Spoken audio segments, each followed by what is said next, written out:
예레미야 29장 8절에서 14절 말씀을 교도하시고 마지막 절 같이 읽겠습니다. 만군의 여호와 이스라엘의 하나님께서 이와 같이 말씀하시니라. 너희 중에 있는 선지자들에게와 점쟁이에게 미혹되지 말며 너희가 꾼 꿈도 고지 듣고 믿지 말라. 내가 그들을 보내지 아니하였어도 그들이 내 이름으로 거짓을 주장하리라. 여호와의 말씀입니다. 여호와께서 이와 같이 말씀하시니라. 바벨론에서 70년이 차면 내가 너희를 돌보고 나의 선한 말을 너희에게 성취하여 너희를 이곳으로 돌아오게 하리라. 여호와의 말씀이라. 너희를 향한 나의 생각을 내가 하나니 평안이요 재앙이 아니니라. 너희에게 기대와 희망을 주는 것이니라. 너희가 내게 부르짖으며 내게 와서 기도하면 내가 너희들의 기도를 들을 것이요 너희가 온 마음으로 나를 구하면 나를 찾을 것이요 나를 만나리라. 이것은 여호와의 말씀이니라. 나는 너희들을 만날 것이며 너희를 포로된 중에서 다시 돌아오게 하되 내가 쫓아 보내었던 나라들과 모든 곳에서 모아 사로잡혀 떠났던 그곳으로 돌아오게 하리라. 이것은 여호와의 말씀이니라. 아멘. 하나님이 예레미야를 통해서 바벨론 포로들에게 편지를 보냈습니다. 그 편지의 내용은 거기서 곧 돌아올 거라 생각하지 말고 집 짓고 농사하고 자녀들을 낳고 기르면서 살아라 이셨습니다. 그리고 그 땅의 평안을 위해서 기도하라 했죠.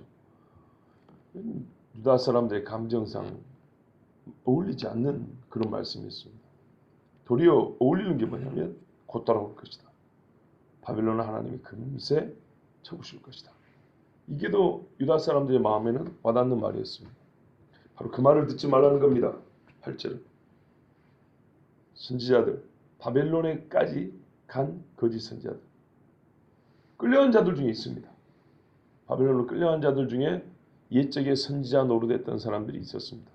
제사장들도 있었고 점쟁이도 있었고 여기서 선지자와 점쟁이는 동격으로 취급된다는 걸 보셔야 됩니다. 선지자의 말도 듣지 말고 점쟁이 말도 듣지 말고 똑같은 소리 했다는 겁니다. 미혹되지 말라. 그리고 꿈도 고지 듣지 말라. 너희가 꾼 꿈. 왜 그럴까요? 이 소리들은 전부 다 한 소리였기 때문입니다. 곧 돌아가리라. 곧 있으면 바빌론은 멸망할 것이고 유대에서 들려온 소식에 의하면 2년 안에 돌아간다더라. 이런 이야기 듣지 말라는 겁니다. 사람이 전도서에 보면 이렇게 돼 있어요. 걱정이 많으면 꿈이 생기고 우매한 자의 소리가 나느니라. 재밌죠? 어제 우리 잠언에서 미련한 자, 우매한 자 들었지 않습니까? 걱정이 많으면 꿈이 생기고 꿈이 많이 생기면 우매한 자의 소리가 나는데 또 뭐라 하냐면요. 꿈이 많으면 헛된 일이 많아지고 말이 많아도 그러하다. 즉 말이 많아도 헛된 일이 많다. 꿈이 많아도 헛된 일이 많고 말이 많아도 헛된 일이 많고 그러하니 오직 너는 하나님을 경외할지니라. 이것들은 다 어디서 나와요? 하나님 경외하지 않으면서 나옵니다. 성경의 꿈에 대해서는 말씀이 진짜 많습니다. 하나님의 계시가 담겨진 꿈도 있습니다. 그런데 여기서 말하는 꿈은 하나님의 계시가 담긴 꿈이 아니고요. 포로로 끌려온 사람들이 하루 종일 생각하는 게 뭐겠습니까? 둘 중에 하나입니다. 곧 고향에 돌아오는 것 아니면은 정말 불행하고도 여기서 죽임을 당하는 것. 두 가지가 걱정이겠죠. 꿈꾸면 거의 이 두 가지입니다. 집에 돌아가는 것. 아니면 여기서 얼마 못 돼서 갑자기 죽임을 당하는 것. 이 걱정. 걱정 아니면 헛된 희망. 둘 중에 하나로 치우칠 가능성이 큽니다. 그렇지 않겠습니까? 그러니까 거짓 선지자나 점쟁이들 중에 점치면 둘 중에 하나죠. 뭐. 너는 여기서 재수없이 빨리 죽을 거다. 아니면은 생각보다 빨리 고향으로 돌아갈 거다. 이런 말들 듣지 말라는 겁니다. 왜 그렇죠? 하나님이 약속하셨잖아요. 첫째는 징벌로 끌려왔고 둘째는 그러하나 오히려 너희가 복받은 자라 70년이 지나면 너희가 돌아가서 예루살렘 다시 올 거다. 이 약속이거든요. 하나님의 약속이 이미 주어진 상황에서는 그것과 다른 꿈들은 다 헛것이고 그것과 다른 선지자들의 말은 다 헛것입니다. 이미 주어진 말씀이 있어요. 그것과 일치한다면 바른 꿈일 것입니다. 그렇지 않은 것은 미혹이니 신경 쓰지 마라 그러는 겁니다. 9절 보세요. 내가 그들을 보내지 아니하였다. 내 이름으로 감히 내 이름으로 거짓을 예언한 자들이다. 10계명의 제3계명을 어기면서 꿈파리하고 여기서도 이게 들통이 났으면 이제 안 해야죠. 예루살렘 있을 때 뭐라 그랬어요? 전쟁 안 난다 그랬잖아요. 또 우리나라가 이러니까 이게 너무 우리나라에 대입시키지 마세요. 지금 유다를 얘기하고 있습니다. 그 꿈쟁이들이 여기까지 살아와가지고 지금 똑같은 짓을 하고 있는 겁니다. 여호와께서 말씀하십니다. 다시 본뜻을 말씀합니다. 10절에요. 70년. 70년이 차면 내가 너희를 돌아볼 것이다. 400년이 차면 내가 너희를 권고한다. 돌아본다. 다시 찾아온다 그랬어요. 나의 선한 말을 너희에게 성취하리라.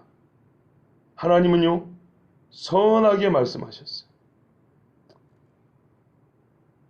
무슨 말이냐면 하나님은 이스라엘에게 선한 뜻을 가지고 이 말씀을 하신 것이지 너희가 다 죽을 때까지 70년이 걸린다는 얘기가 아니었어요. 죄가 사해지고 허물이 그치고 너희가 하나님의 뜻을 다시 발견하고 그 마음을 돌이킬 때까지 필요한 시간이 70년. 땅이 안식을 누리지 못하고 황폐해진 것이 너희가 어긴 안식일의 날수대로 그것을 다시 채울 날이 70년. 또 처음 듣는 것처럼 그러신가요? 맞죠? 1년이면 안식일이 52 내지 53일이 나와야 됩니다. 360일 기준으로 잡으면 거의 7년입니다. 7년. 그러니까는 7년에 1년꼴입니다. 그래서 안식년이라고 그러잖아요. 7년에 1년꼴. 70년이면요. 곱하기 7하면 490년. 약 500년 동안 안식일 안 지켰다 소리입니다. 그렇잖아요. 7배니까요. 7일에 한 번씩 안식일이 돌아오잖아요. 7배를 해보세요.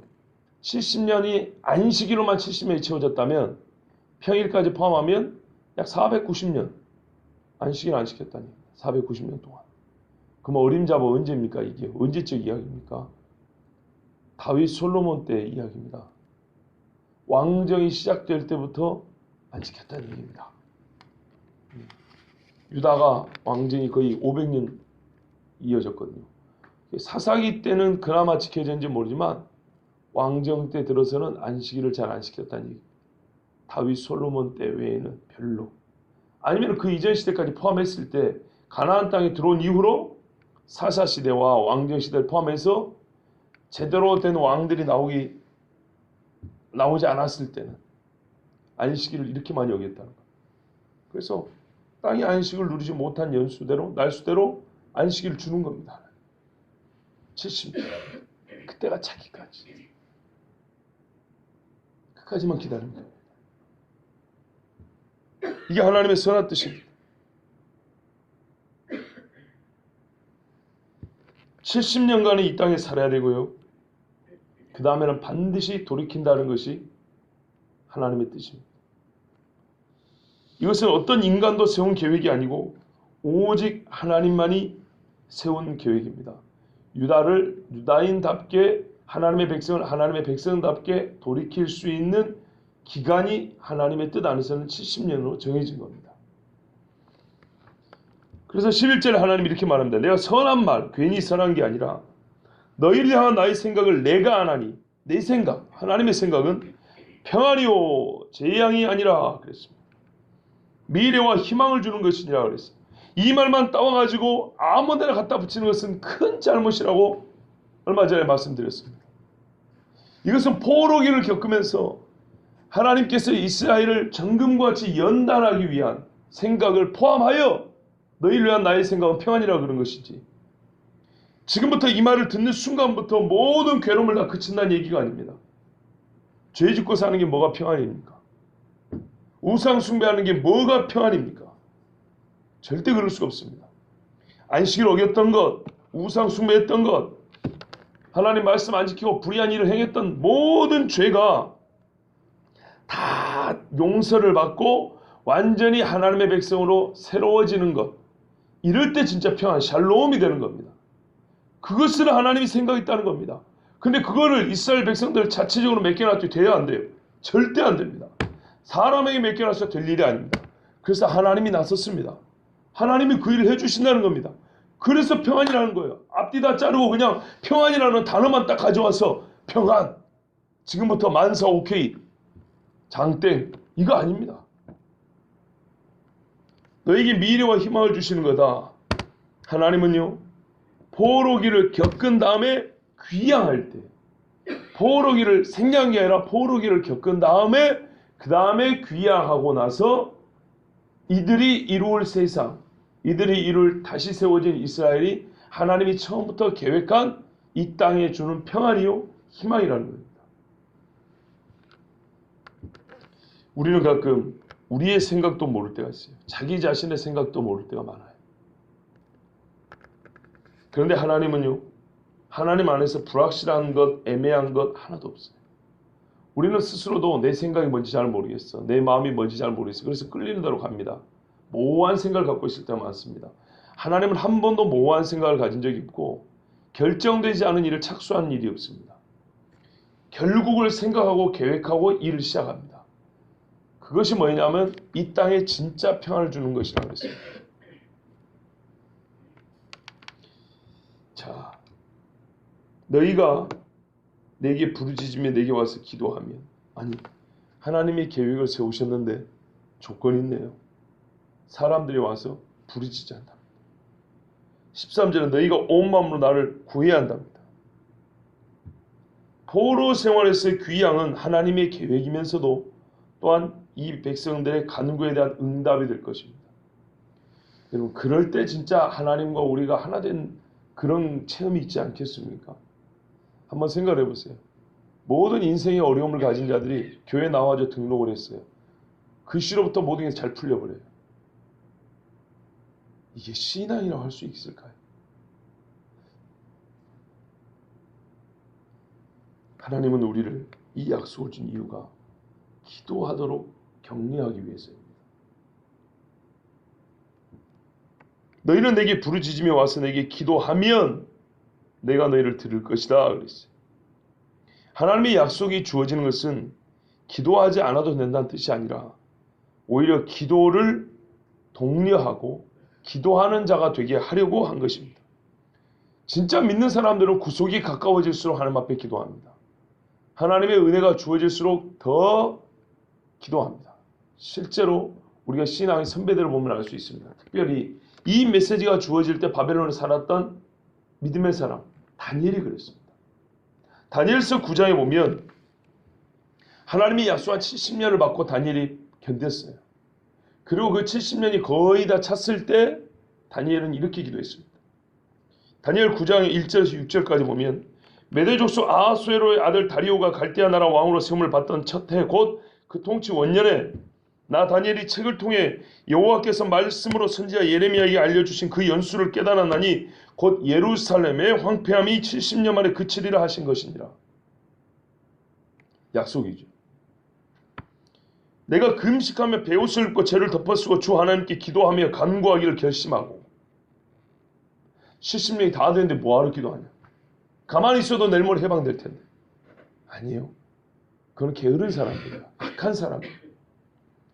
보세요. 내가 금식하며 베옷을 입고 죄를 덮어쓰고 주 하나님께 기도하며 간구하기를 결심하고 내 하나님께 기도하며 자복하여 이르기를 크시고 두려워할 주 하나님, 주를 사랑하고 주의 계명을 지키는 자를 위하여 언약을 지키시고 그에게 인자를 베푸시는 이시여 우리는 이미 범죄하여 패역하며 행악하며 반역하며 주의 법도와 규례를 떠나싸우며 우리가 또 주의 종 선지자들이 주의 이름으로 우리의 왕들과 우리의 고관과 조상들과 온 국민에게 말씀한 것을 듣지 아니하였나이다.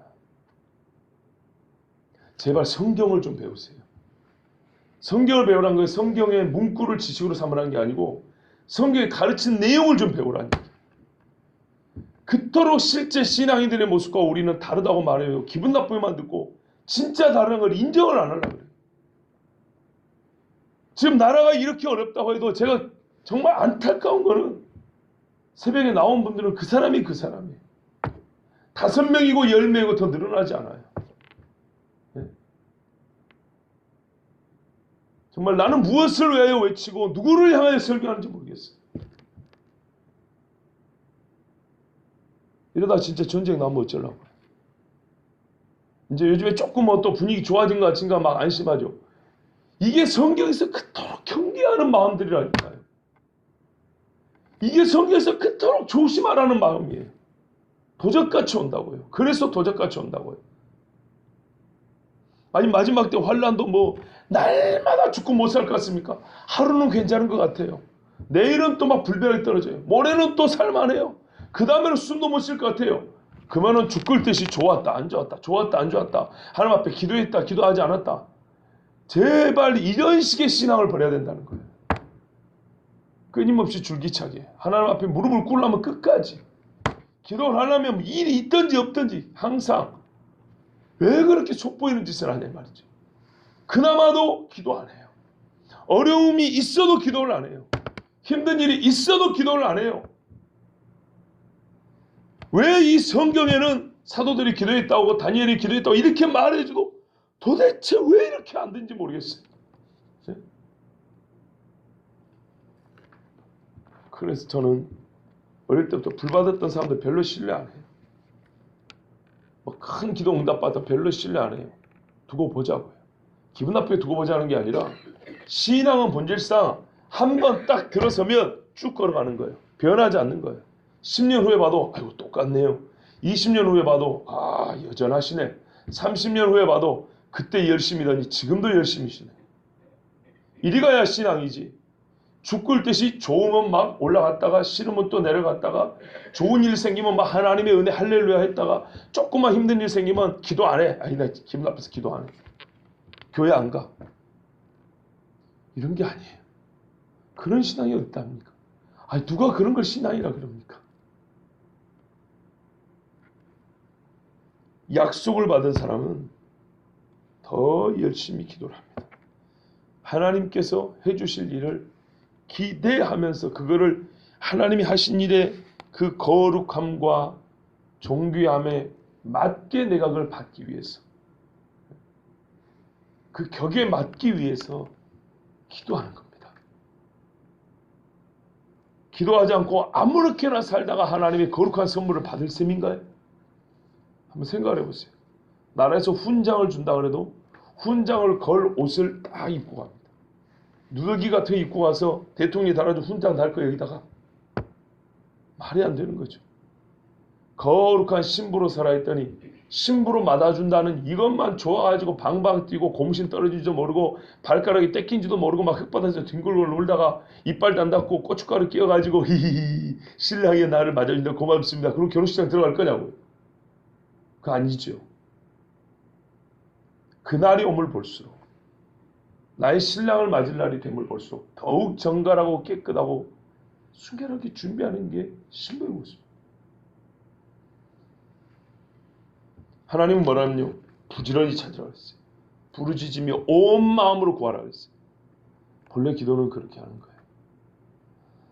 사람의 약간의 성향상 또는 성품상 목소리가 좀 더 클 수도 있고 더 작을 수도 있어요.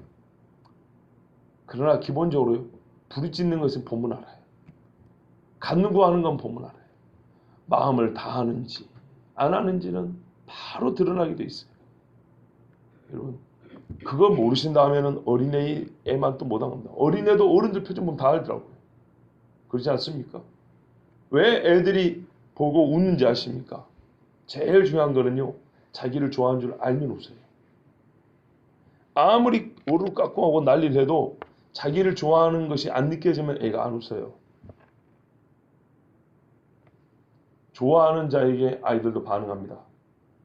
분명한 사실입니다. 하나님 앞에 우리는 눈 가리고 아웅한다 그러죠. 절대 불가능합니다. 진짜로 하나님 앞에는 단 한마디 기도라도 정직해야 돼요. 주여, 주는 사람의 외모를 취하지 아니하시며 그 속마음을 살펴보시는 줄 우리가 아나이다. 얼마나 두려운 말씀입니까? 무슨 생각을 하고 있는지 다 안다잖아요. 우리가 사람들이 그래요. 기도가 무엇이냐고. 기도가 무엇이냐고. 하나님 앞에 믿음으로 정직하게 구하는 거다. 믿음으로 정직하게. 진짜로.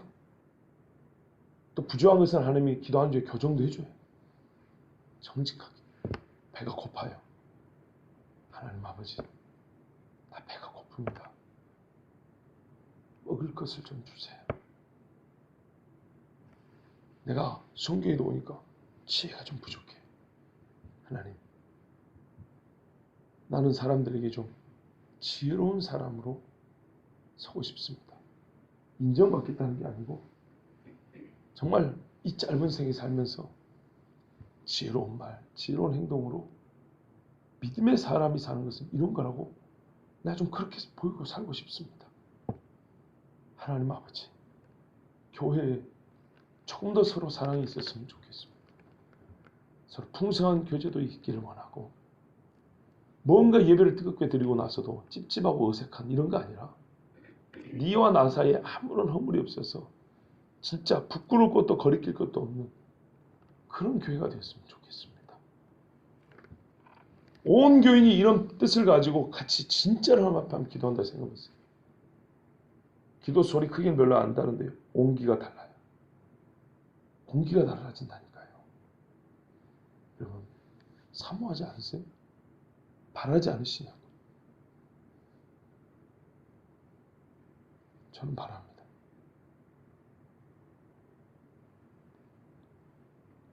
저는 교인들이 남의 교회 부르는 것처럼 이 교회라고 말하는 거 진짜 듣기 싫어요.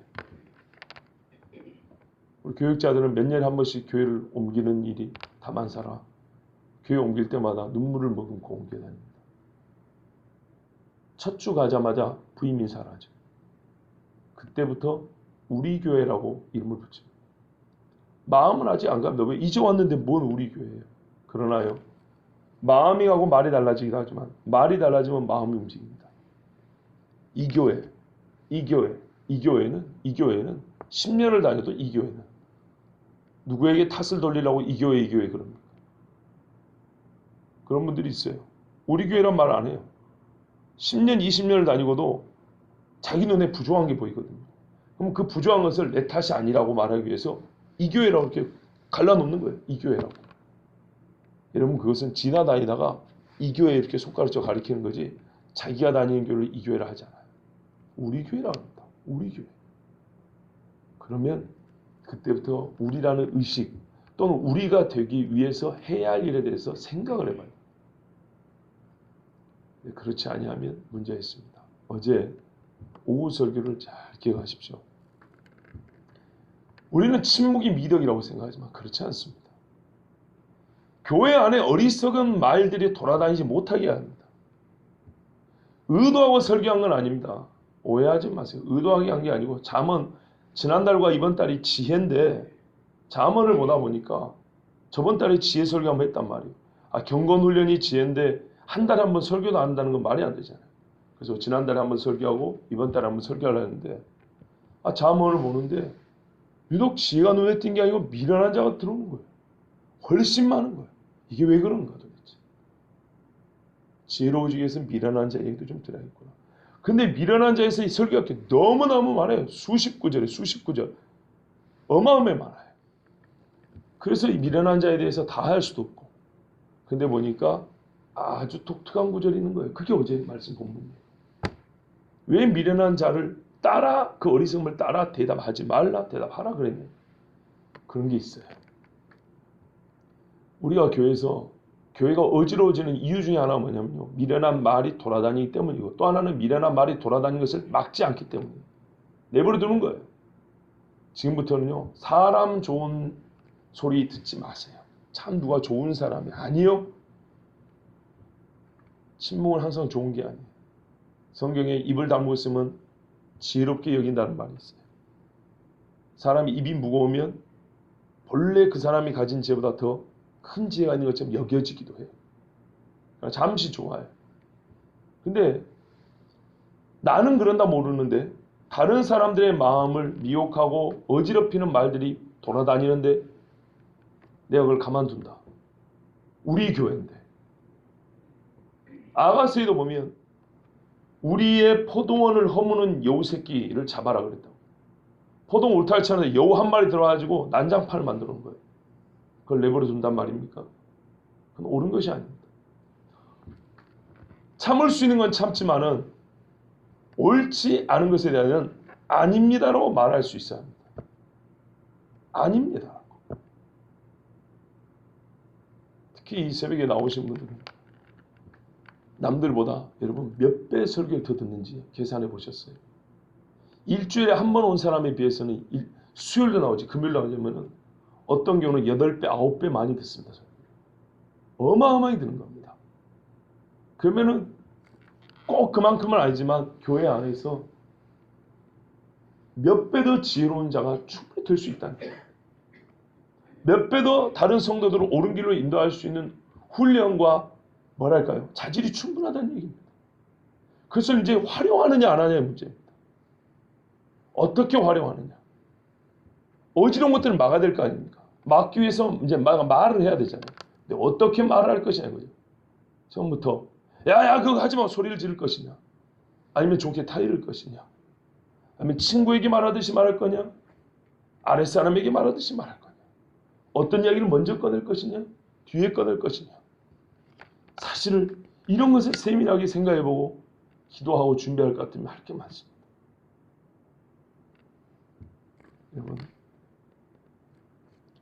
저는 교회에서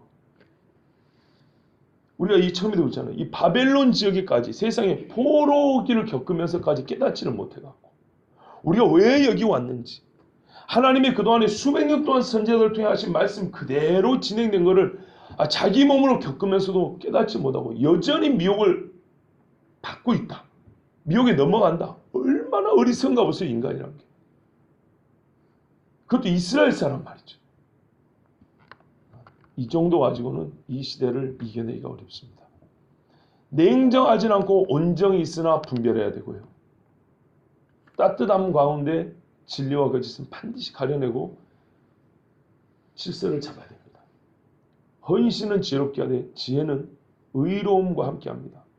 의의가 없는 곳에는 지혜가 아니라고 보십니다. 그냥 사람 좋은 것뿐이에요. 서로 그냥 듣기 좋은 이야기일 뿐이에요. 그렇지 않습니다. 진짜 지혜로운 일에는 끝을 보면 끄트머리가 잘 매듭져 있어요. 의롭고 아름다워요.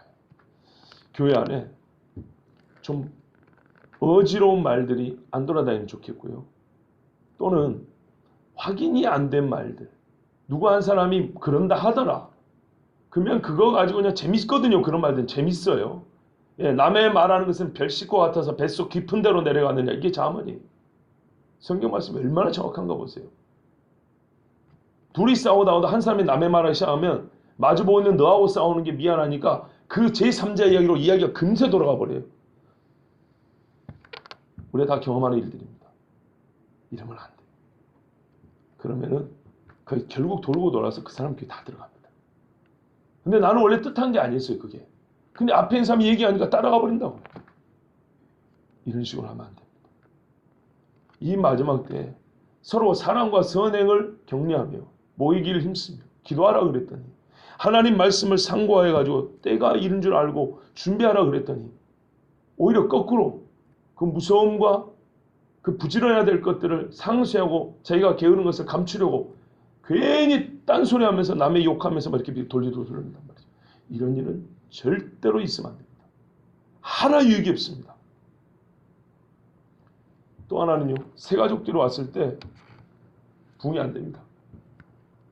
정말로 부응이 안 됩니다. 희한합니다. 딱 들어가면 한 번 예배 딱 드리면 교회 분위기가 바로 읽혀집니다. 제 말이 거짓말이고 여러분도 다른 교회 한번 가보세요. 교회를 다닌 사람들은 더욱 그래요.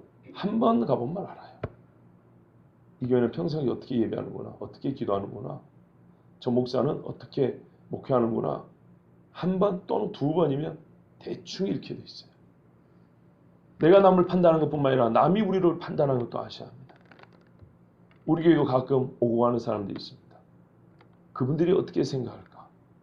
그분들을 위하여 예배하는 건 아니지만 그분들이 혹시 우리랑 같이 신앙생활 하려고 왔다가 고개 돌리고 가는 경우는 있지 않을까? 있습니다. 놀라운 거는 그분들이 여러분에게 그 얘기만 들려준 게 아니라 저한테 말을 하고 하는 경우도 있다는 겁니다.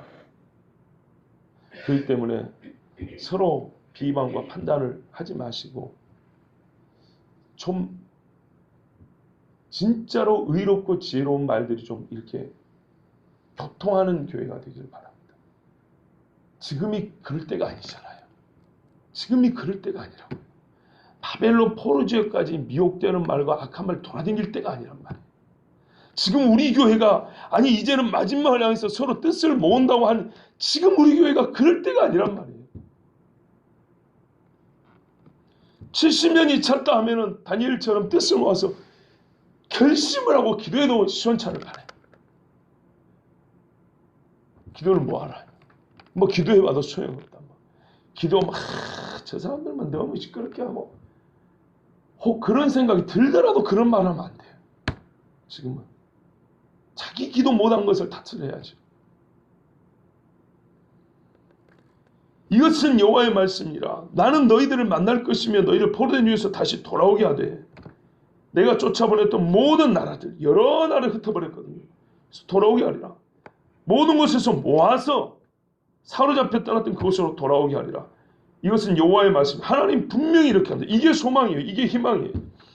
그런데 이 일을 기다리는 사람들은요. 간구해야 되고요. 기도하는 게 힘들어요. 고통을 감수해야 되고요. 한 마음으로 참고 전심으로 구해야 돼요. 주님이 다시 오신다는 얘기를 들었으면 온 교회가 전심으로 모여서 기도해야 돼요. 한 번 모일 때 기도라도 뜻을 다해서 기도해야 돼요. 그렇지 아니하고 흘기는 눈으로 너희들은 기도하고 우리는 아니고 뭐 누구는 열심히 기도하고 우리는 아니고 왜 기도하지 않은 무리 속에 들어서 그것을 이렇게 하나의 파당처럼 왜 그런 일을 합니까? 자기 양심에 이거는 전혀 옳지 않다는 걸 알아요. 그런데 왜 전혀 옳지 않다는 걸 알면서 그 일을 하냐는 말이에요. 여러분 1900년 이상 나라가 없었던 이스라엘이 1948년에 독립을 했습니다. 그때 얼마나 많은 사람이 돌아왔습니까? 지금은요 요새는 알리아라 그럽니다. 엘리아가 아니고 알리아라 그러는데요. 이방에 흩어졌던 유대인들이 돌아오는 것을 말합니다. 아프리카에서 유럽에서 아시아에서 어마어마하게 도는데 요새는 소식을 들어보니까 남미 쪽에서 많이 온다 그래요. 이스라엘 깃발 흔들고 돌아옵니다. 그런데 놀라운 것은 성경에 예언되기를 마지막 때 이스라엘에 환란이 있다 그래요. 이름하여 야곱의 고통하는 때라고 합니다. 알고 와요. 왜 그런지 아십니까? 이게 성경이에요. 그 다음에 약속이 있기 때문에. 너희 주께서 감람산에 임하여 서실 것이요. 예루살렘은 만국의 평화의 성이라 복받은 성읍이라 여호와의 성이라 불릴 것이다. 예루살렘에서부터 주의 말씀이 내려오고 생수의 강이 나올 거는 그 다음 이야기를 믿기 때문에 야곱의 고통하는 때 자기가 거기서 죽을지 몰라요. 자기 자식들이 거기서 죽임을 당할지 몰라요. 그런데 그 다음의 이야기가 예루살렘은 하나님의 성읍이 될 것이다. 다시 예수께서 임하여 좌정하사 다스릴 것이라는 이 이야기를 믿기 때문에 돌아오는 거예요. 고통만 생각하면 어디 피하여 숨을 생각을 하겠죠. 그 다음 약속이 있기 때문에요. 이게 최종적인 소망을 가진 사람들이에요. 왜 우리가 그만한 신앙이 없냐 이 말이에요. 저도 개인적으로 그랬어요. 어제 친구가 지방으로 내려와서 농사 진다 그랬어요. 솔직히 말했어요. 걔는 농사를 안 지어본 사람이에요. 그 사모님도요. 닭 같은 거 보면 두드러기가 나는 사람이에요. 근데 닭을 키우겠다니. 니보다 내가 더 잘하지 차라리. 내가 촌에서 컸으니까. 개인적으로 말하면 나도 우리 식구들 데리고 시골로 내려간다. 개인적으로 하면. 그런데 난 하나님께 받은 사명입니다. 10년 전에 하나님 앞에 기도해 왔는데 촌으로 가려고 기도해 왔는데 아니라더라. 나는 도시에 가요. 이 많은 사람들을 가르치고 훈련하라. 나는 10년 전에 하나님 앞에 기도한 결과 그 말씀을 받았기 때문에 나는 사명에 따라 안 내려간다. 실제로 촌에 내려가서 내가 농사 짓고 닭 키우고 하면 자급자족이 돼. 돈이 없어도 굶지는 않을 수 있어요. 도시에서 식량이 끊어질 때 촌에서는 몇 달을 더 버틸 수 있어요. 최소한. 몇 달 아니라 1년을 버틸 수도 있어요. 아주 간단 계산에 말하면 명을 1년 이상 제초하는 게 도시 생활이에요. 그런데도 불구하고 내가 니보다 농촌 생활에 더 익숙한 사람이고 바다 생활도 할 수 있는데 왜 안 내려가냐? 우리는 하나님 앞에 사명에 따라 살지 않냐? 제가 저번에도 말씀드렸죠. 나도 우리 식구 영혼들만 걱정할 것 같으면 제일 적합한 땅을 찾아간다니까요. 근데 도시에 있는 이유는 그리스도의 종들은 자기를 위하여 살지 않는다 그랬다. 하나님 주신 사명은 도시에 가하여 이 많은 사람들에게 복음을 전하고 가르치고 교육하고 훈련하라. 나는 그것 때문에 못 간다. 네가 내려가서 나중에 계란이나 좀 좋은 거 얻어 먹자. 유기농으로 이제 계란도 키운 여기 받아낸다 하니까 그런 생각을 했습니다. 예, 여러분, 제가 오늘 설교에 더하여서 몇 말씀 더 드렸습니다. 지금 여러분이 그랬다는 얘기가 아닙니다. 우리가 경계에 경계를 더한다 그러거든요. 성경 말씀에. 이 마지막 때라고 하면서 나라가 위험하다고 하면서 잠시 동안이라도 예수님들 1시간을 더 기도할 수 없느냐고 했단 말이에요. 1시간을 더 기도하고자 모이는 사람이 없을까? 왜 없을까?